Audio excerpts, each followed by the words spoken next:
Chapter 1. A Requiem for the Forgotten. 3 years. That's how long it had been since he last stood on this blood-soaked field. Same enemy, same broken ground. The place where his father had fallen. 3 years of retreat and sacrifice, of desperate counsels and impossible choices. But now his mad gamble had worked. The Elgaric had brought only a fraction of their strength. The trap had held. He scanned the devastation. Corpses strewn across the churned mud, armor half buried, banners torn and lifeless. Not even nature had dared reclaim the ground. He tightened his grip on the hilt of his blade. Press the attack! The enemy was in shambles. A few of the remaining war beasts fell to arrows or spears. The towering axe wielders fought to the last, but only one of those dreadful death generals remained. Clad in night black armor, its glowing blue eyes burned like small embers. Not far behind it stood its hooded puppet master. As they pressed forward, Ghalen saw an opening in the enemy lines, a straight path to the hooded figure. He glanced to his side. Haldor! Of course, Haldor had already seen it. Nothing escaped the man. Haldor nodded at Galen's command and sprang through the opening, his blade descending like lightning upon the enemy leader. Ghalen caught the shock in the man's hidden face as Haldor's strike split his chest open, and both the master and its puppet fell dead. Ghalen surveyed the battlefield. They needed to kill or capture the remaining berserkers, but the day was won. He absorbed the shattered remnants of war. Dust and smoke cleared the landscape in a ghostly haze, through which he glimpsed the lingering scars of loss. Trees that had once stood majestic were now mutilated, their splintered forms tragic reminders of what had been. Fragile tufts of grass hinted at the vibrant life this wasteland had once nurtured. The field before him lay strewn with broken weapons and discarded armor, while the thick, metallic smell of blood mingled with the earthy scent of rain-soaked mud. Now we just have to finish off... His thought was broke as his eyes caught movement. The Death General, which had fallen lifeless when its puppeteer had died, was now rising from the rubble where it had lain. A soldier pointed in alarm. How? Galen's gaze darted to the fallen Dark Master. It was still down. His eyes shifted back to the Death General. Something was off. Its eyes were no longer glowing blue. 3 enemy berserkers who had fought alongside the Death General before it fell were also staring at it. The shock on their faces mimicked what Ghalen felt. With a war cry, they turned and attacked the black-clad figure. They're fighting amongst themselves, Haldor called. With eerie grace, the Death General danced between them. It seized a blade and dispatched the attackers with brutal efficiency. Galen's men raised their bows, arrows aimed at the dark figure, but he raised his hand to stop them. No, we must capture it.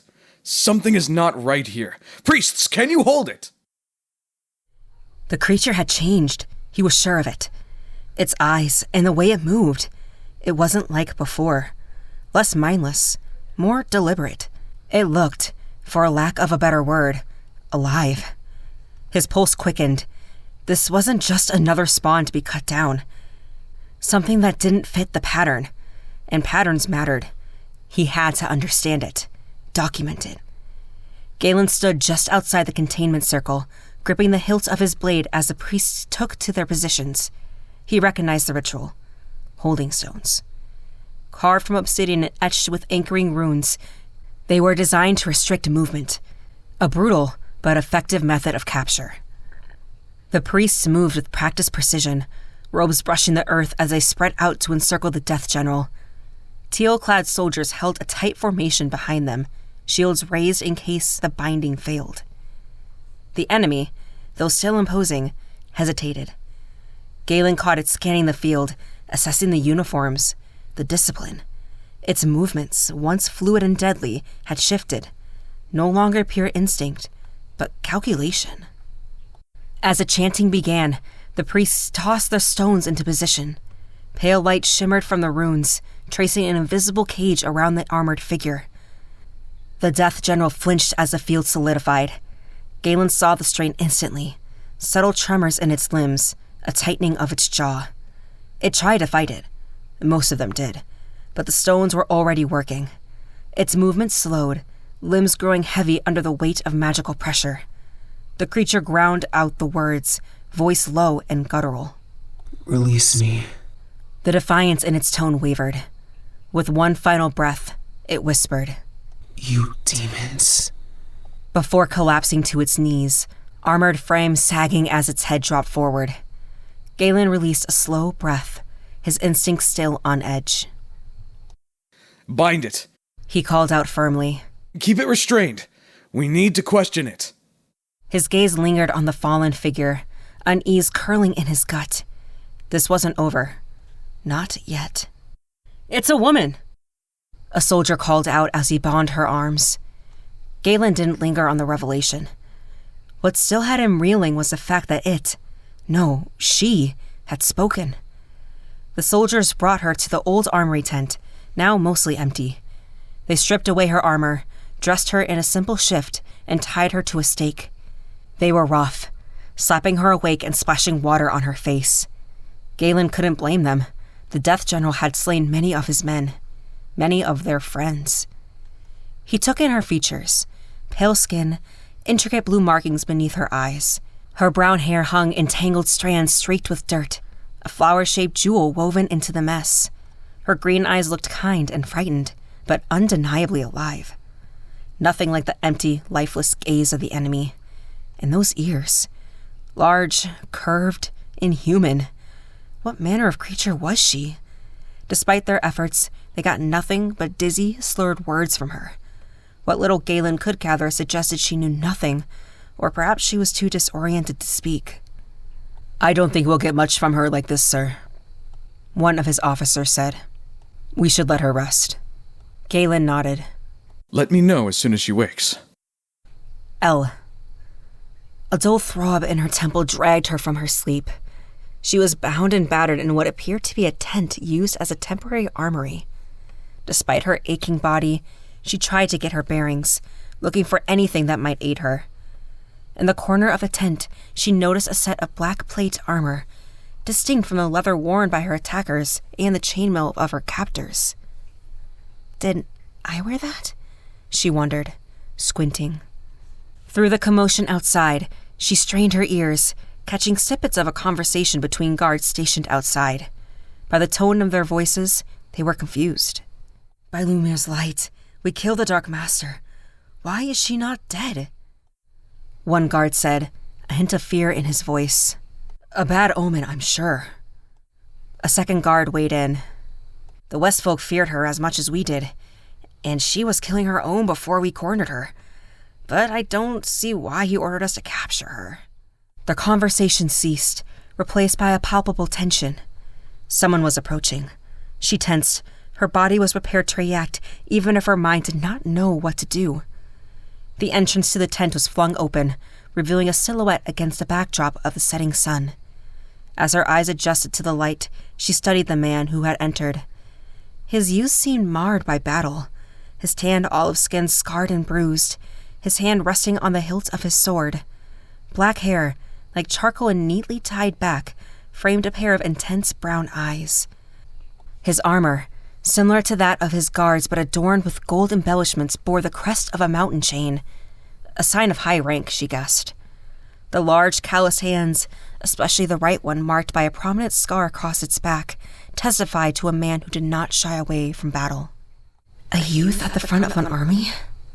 His face filled with awe or fear, as if confronted with a mythical beast brought to life. She felt a prickle of unease, a flicker of vulnerability. Am I the beast? I am Ghalen Whitmore, commander of these forces. His voice carried an authority that belied his youthful appearance. He paused for a bit, studying her. You look very much alive, he said at last. She blinked, lifting her head. Curiosity edged his voice. Or was it suspicion? That's something at least, he added, as if speaking to himself more than to her. Most of your kind don't survive long once their master falls. She stayed quiet. Do you remember anything? Her throat was dry. The words came slowly. No. A pause. So you say, he replied, studying her as though trying to see through the answer. Ghalen stepped closer. Not threatening, but deliberate. She didn't flinch, though every instinct told her to. You fought with Western Elgarect, he said. Do you even know who they are? She opened her mouth, then hesitated. The name meant nothing. Or perhaps it did, somewhere deep beneath the fog in her mind, but no recognition surfaced. He kept talking, not waiting for her answer. Of war, of reanimated soldiers, of generals like her, death-touched and hollow, driven by dark masters who controlled the dead like puppets. Her pulse quickened. She felt more lost than ever. When our warriors fall, the enemy twists their bodies and sends them back at us, Ghalen said. We've learned to target the ones pulling the strings. Slay the Dark Master, and their puppets crumble.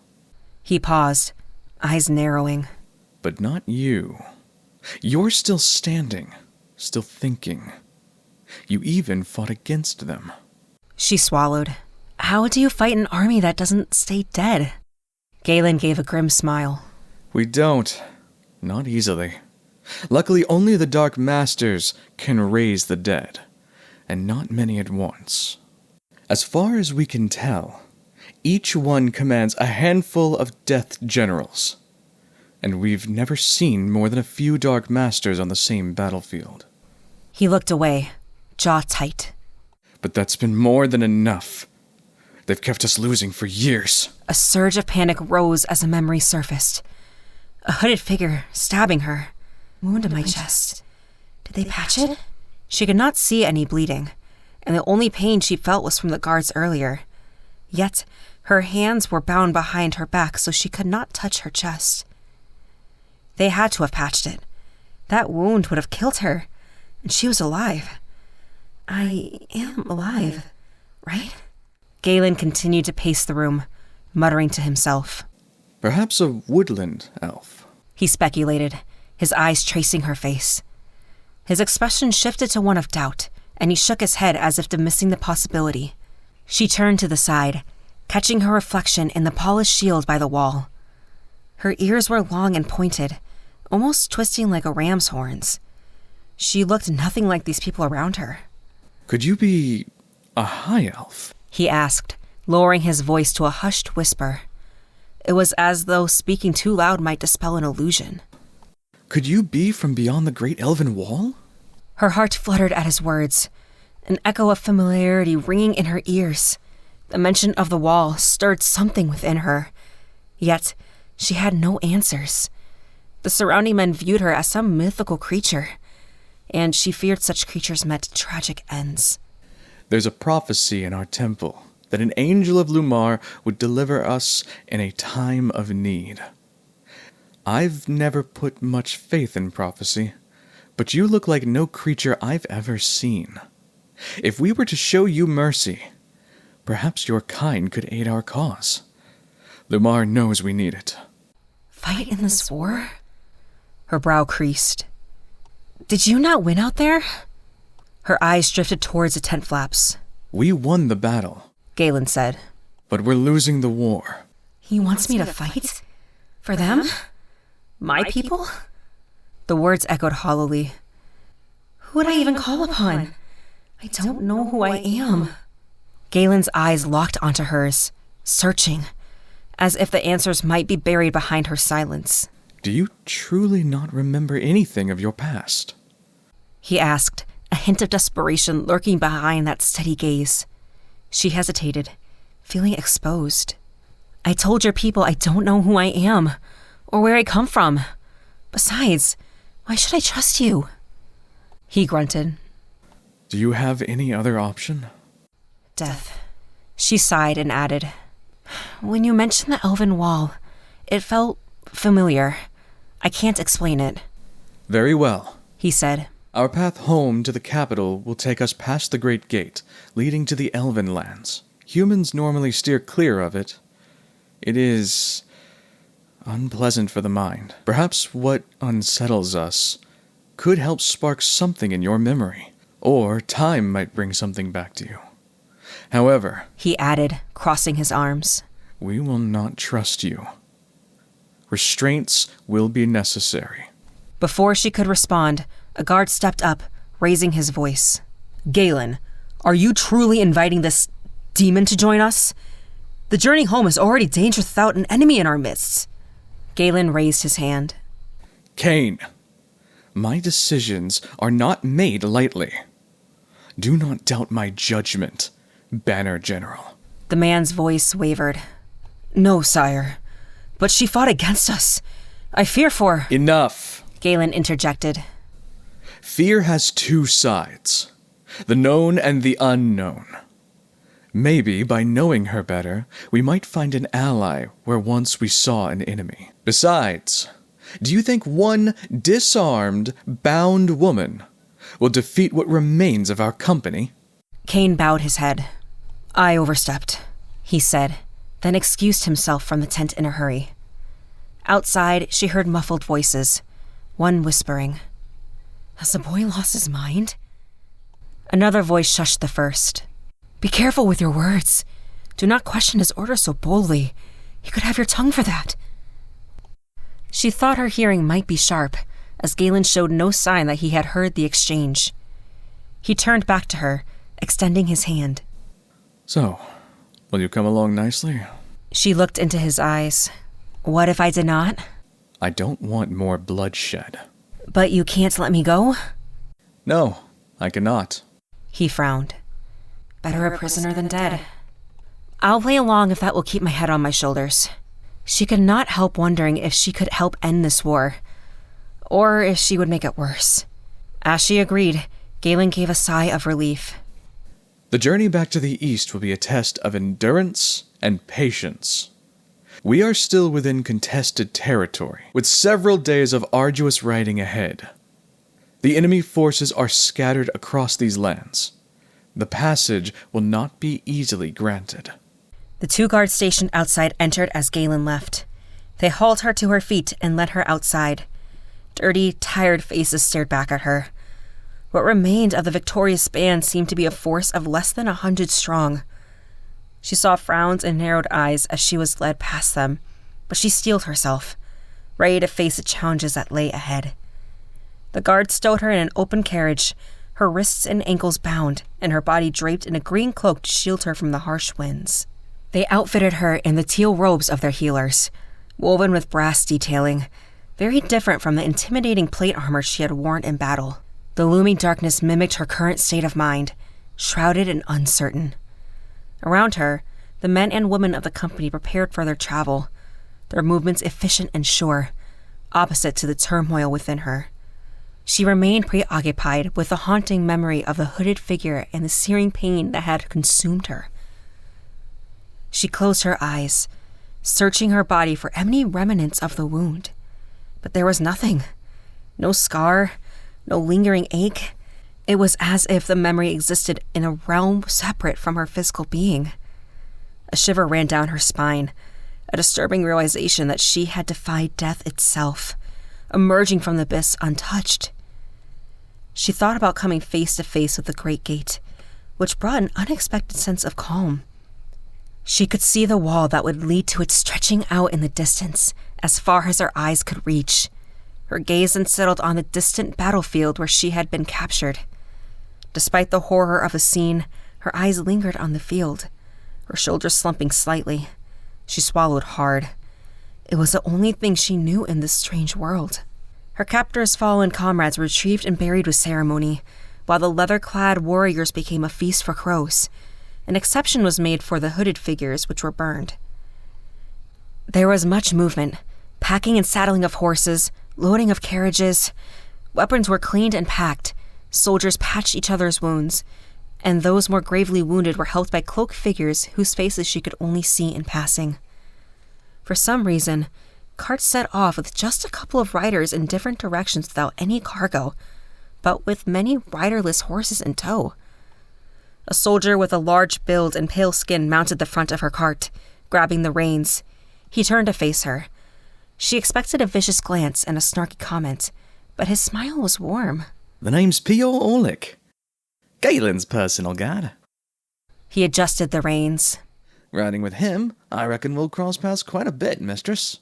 He turned as Ghalen approached and gave him a respectful nod. Ghalen mounted the carriage. Everything's ready. Our enemy should struggle to track us. Let's go. The elf saw him holding a mud-speckled blade in a scabbard.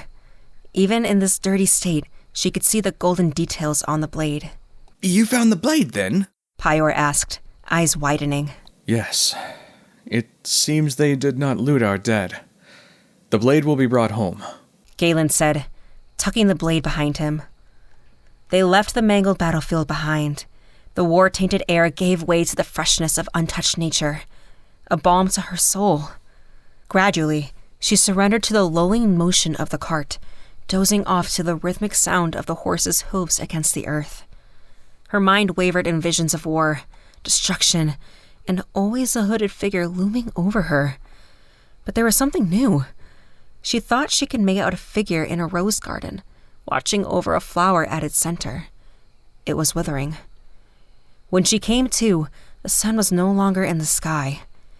Hushed voices spoke at the head, barely audible over the rumble of the carriage. Pyor, driving the cart, spoke fast in a speculative conversation with Ghalen. Could she be a high elf, like the stories? Pyor's voice quivered with doubt. I'm not very good with books or history, but did they not leave 1,000 years ago? Maybe she's just an odd-looking Gwalior elf. Why don't you ask her yourself? Ghalen countered, throwing a glance backwards. Turning around with an embarrassed blush on his cheeks, Pyor apologized. Can you tell me about these Gwalior elves? Do they look like me? From what I saw on that shield, I look nothing like these people. Pyor scratched his chin. Well, he said, the elves of Gwalior live much longer than us humans, that's for sure. And from what I've seen, their hair is always orange, like fire itself. Their ears are much longer, too, though not quite as long as yours, I reckon. My old man said, the longer the ears, the longer they live. Nonsense, Ghalen interrupted. Elves' ears have nothing to do with their lifespan. It's said that wood elves are descendants of high elves, who intermingled with ancient humans. Over time, they strayed from their customs and gradually lost all resemblance to their elven kin. Where the high elves were said to live forever, their woodland relatives would live for a few hundred years. Pyor resumed, unaffected by his commander's corrections. That may be, but you're different, he remarked, pointing at her.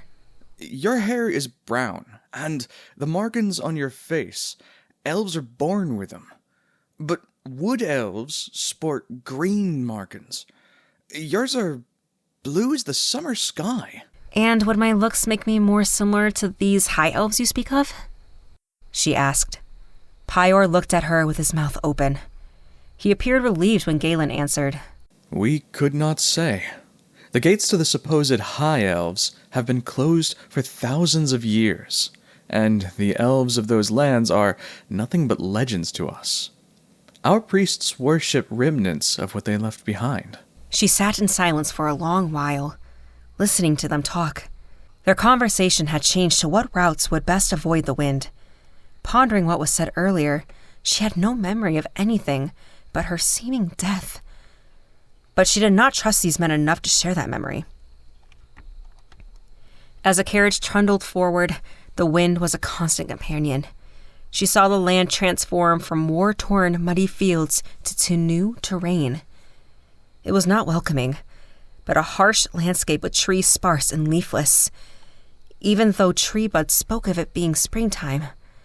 Abandoned farms and desolate fields told stories of more prosperous times gone by. Soldiers of varying ranks and attire passed them, each offering a respectful nod to Ghalen. Pyor was the only one not giving her suspicious stares. He even engaged her in conversation. He talked of his daughter and pointed to landmarks.